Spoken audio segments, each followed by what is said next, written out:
Hello and welcome to Bulldog Blitz. I'm Don Hammock, Sports Information Director at Mississippi Gulf Coast. Thank you for joining us. Tonight, Mississippi Gulf Coast went up to Scooba and was defeated 49-10 by the second-ranked East Mississippi Lions. We'll talk with Coach Chad Huff about the game. We'll also take a look at Landon Rice, do a profile of him and learn more about him and his life growing up in football. Later on, we'll talk to men's soccer coach Chris Handy. He has his Bulldogs pointed towards another great season. Stick around. On the field with Bulldogs coach Chad Huff tonight here in Scooba. Coach had some opportunities early, I thought, to make some plays. Didn't quite get it pulled off, and it snowballed a little on us. I don't know. We did not take advantage of the opportunities when they presented themselves to us tonight, and a little undisciplined. I take a lot of credit for this, and I don't know what we'll learn from this. I will learn from this, and hope this football team will grow from this. Definitely not the representation or the football team that this team's capable of playing at. Comes down to me getting those guys ready to play, and it's all about preparation. It's about how you prepare the days going into the game, and you practice and doing all the little things right. And when you don't do those things, then playing a good football team on the road that's capable of exposing that, then this will be the result. Not happy with it, not at all. But we'll get it fixed. I will get it fixed. Go to work. It's all we can do. And we turned the football over. They didn't.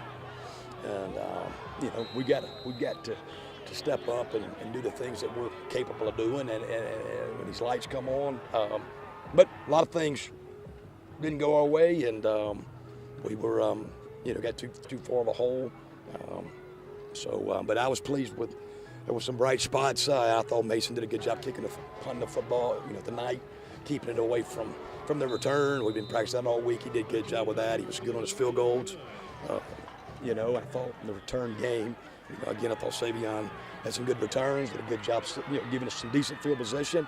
But we got to get a lot better. We got a lot long season ahead of us, and we're going to learn from this one. And Not happy with it. Kids aren't happy with it. Coaches aren't happy with it. School, administration, I know this is a result of lack of coming in and doing what we're supposed to do, and we got to get better. Good news is 0-0 in the South Division kicks off next week in Colin. The big thing is not to let one loss become two losses and let this kind of hang over. But what are you looking forward to at Colin? Yeah, I'm looking forward to getting this football team back to perk and getting to work. That's what I'm ready to do. Colin will be our next opponent. The only thing I can control right now is what this football team does from now till tomorrow. And we got it's 0-0. That's right. We're 0-0 South Division. Got everything we want to play for, and we will definitely go to work, control the things we control, and we got to get better in between now and next Thursday, and getting ready to open the South Division play. Thank you, Chad. Appreciate you joining us. Thank you. Yes, sir.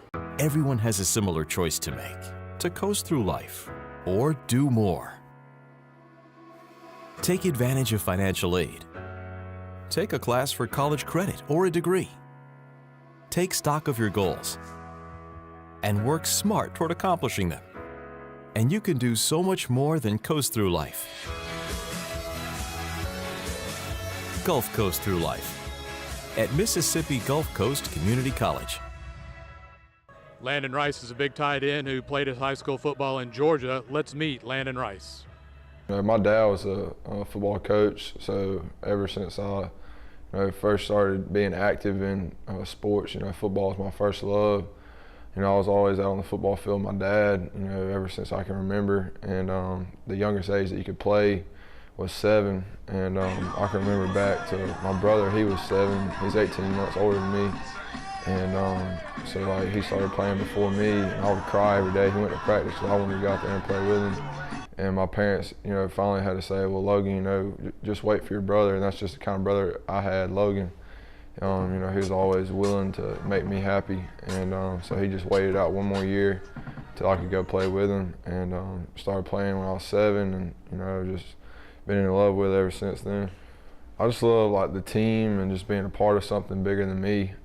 Just like all the relationships that I've built, you know, all through the years. You know, that's the main thing I love about it, and you know, just the opportunity to win championships, and you know, I'm pretty good at it too, and you know, feels good to feel successful in something.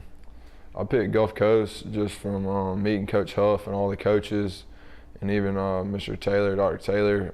You know, every person from the top to the bottom was just jammed up, and just great men and just great people, and you know, you could really feel the family atmosphere and just like the Christian background that was here. And you know, I always watch like the Last Chance U. You know, that's what you get a vibe off of.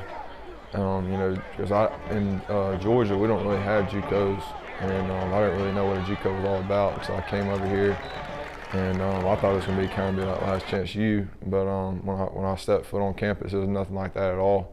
You know, everybody was, you know, really, you know, home feeling and welcoming me with open arms, and you know, that's just what I fell in love with. And you know, I love Gulf Coast and you know what they stand for. It's kind of crazy sometimes. You know, Coach Huff, he's a great guy.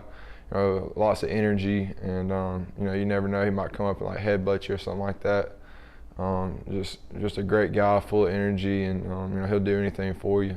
It's really kind of a mix. You know, Coach Phillips, Coach Tate, Coach George.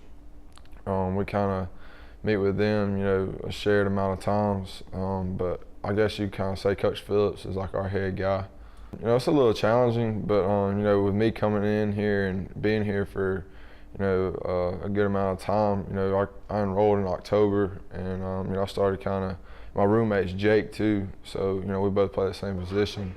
But coming in October, you know, that really helped me out. You know, just being familiar with the offense and building a relationship with Coach Phillips, and you know, just the main thing is just being comfortable with like the guy, the play caller, and me and Coach Phillips, we have a great relationship. And you know, after that, you know, it kind of became easy, and just repetition, you know, just doing it a lot, you know, it becomes second nature. It's a great environment. You know, I pretty much know everybody now, teachers and everything. And, you know, everybody's, you know, just welcoming, and it's just a real familiar, like, family atmosphere.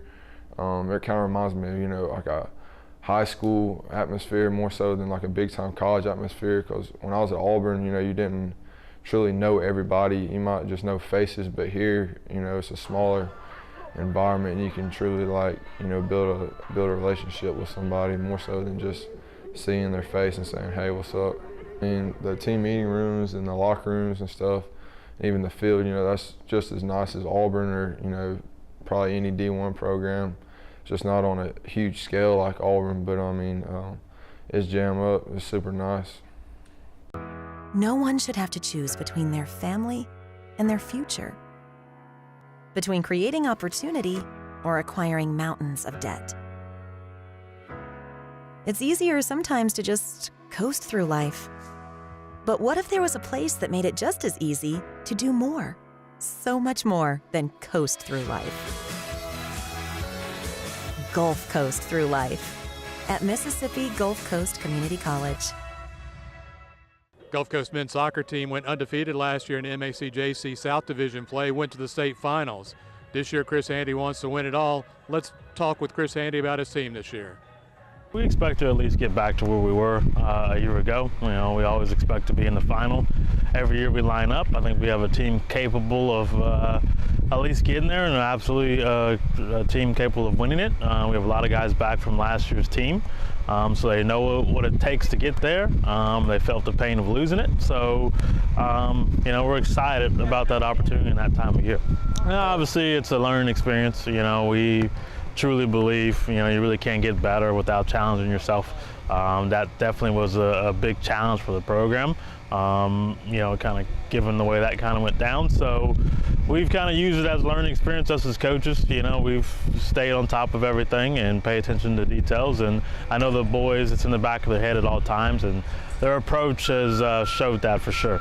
Just to challenge ourselves, you know, that's who we are. That's kind of who we've been, you know, the last few years, is to just seek out the toughest games we can find. You know, we've not run from anybody. Like I said, we really believe that we have to push ourselves if we're going to get better. And sometimes that takes jumping on a bus and going to find somebody. Sometimes that takes playing against 4 years. But I think we definitely learned from the games that we played, and we're a better team for it. He's picked up where he's left off. I think he's sitting on about 8 goals this year. He's been sharp. You know, I think he has an opportunity to go ahead and beat the amount of goals he scored last year. He's really on pace to do that. You know, he, as a forward, you know, he really works hard, and you don't always get that out of a star player like that. So the team really builds off of him, you know, and when he's going, we're all really playing well. So I think he's the same as Jordan. You know, they kind of bookend each other. You have Jordan up top, who we all have confidence in. You have Owen behind us, you know, so the team really plays with confidence with those two out there. You know, they know if mistakes happen that Owen's back there and can clean it up. And he's done a really good job of taking leadership of that role and stepping in right away as a transfer and leading this team. So I'm proud of what he's done so far, and I expect more great things from him in the future. I think Max is going to continue to get better as the season goes on. You know, he came in with an injury. He's getting better. He's getting sharper, and he's been a valuable member of the team so far, but I think the best of him is yet to come. CJ is obviously an explosive athlete out of Canada. He's really able to run at guys. He's a very difficult player to defend, which is super important for us. With, you know, so much attention being paid to Jordan, it leaves CJ an opportunity to really expose the back line. So we're excited about him, and he's a super valuable member of this team. Jeff's also a transfer. He's versatile. He's played in the back for us. He's played on the wing for us. Played in the midfield for us. He's got a couple goals this year. So he's also showing his way. And like I said, I also think he's going to get better as the year long. I'm really excited about the team from that angle. Is all our guys still have room to grow throughout this season. Experience, most of all. You know, Austin, he might have started back there a year ago. We spent all spring working with him back there with anticipation that he was going to be there. He's taken on that challenge and really done well for us. Obviously, Case played 90 minutes there a year ago, and he's still doing a good job. And we have 2 sophomores as well, in Gage Switzer and Jonathan Page, who have spent time on the outside backs that are showing us some experience as well. And I think that's our biggest advantage this year, is that we're so sophomore heavy that there's not a lot of mistakes back there. So I'm happy with that group. Caleb Counselman, Wyndham Watley in the midfield, both those guys are stalwart. They're, to me, all conference players. You know, I mean, I don't know if they'll get that, but they are that player. They are solidified on midfield. They work harder than everybody else. They're good in the air. They're good on the ground. Both those boys, I have nothing but good things to say, and they make us a very, very good team. I think it's not just me. I mean, I think everybody's measuring that team, and they're the champions. They've won 5 of the last 7 national championships or something like that. You know, so we always try to take on the best to see where we're at. You know, I think we found out that we're close. We're probably closer than what we thought we were, and it's able to really motivate the group and focus the group to know, hey, if we continue to do the right things, we'll be right there in the end. So from that angle, we haven't had a bad practice since that game. You know, the guys haven't ever showed up and not be ready to go, and it was worth the drive over there for sure. Thank you for joining us tonight on Bulldog Blitz. We hope to see you again next week, where we'll be coming to you from Colin. We're going to leave you with some more highlights from tonight's game. Thank you for joining us. See you next week. The bottom to the top to the seamless. Me and my little girl got it from the mud. Everything got spit. I really mean that. It's crazy, ain't it?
it.